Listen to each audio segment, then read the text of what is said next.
25শে ফেব্রুয়ারি। আজকের উল্লেখযোগ্য বিষয়: দক্ষিণ কোরীয় ফুটবলার পাক জি সুং এর জন্ম। কবি সুনির্মল বসুর মৃত্যু।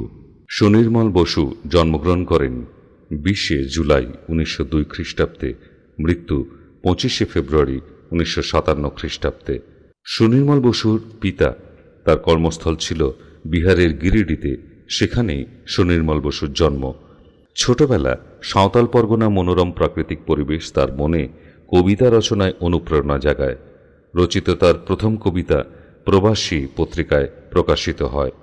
প্রধানত সরস শিশু সাহিত্য রচনাতেই সাহিত্যের মাধ্যম হিসেবে গ্রহণ করেছিলেন সুনির্মল বসু। 1920 খ্রিস্টাব্দে পাটনা বিশ্ববিদ্যালয় থেকে ম্যাট্রিক পাশ করে কলকাতা সেন্ট পলস কলেজে ভর্তি হন। কিছুদিন পরে গান্ধীজির অসহযোগ আন্দোলনের ডাকে কলেজ ত্যাগ করেন।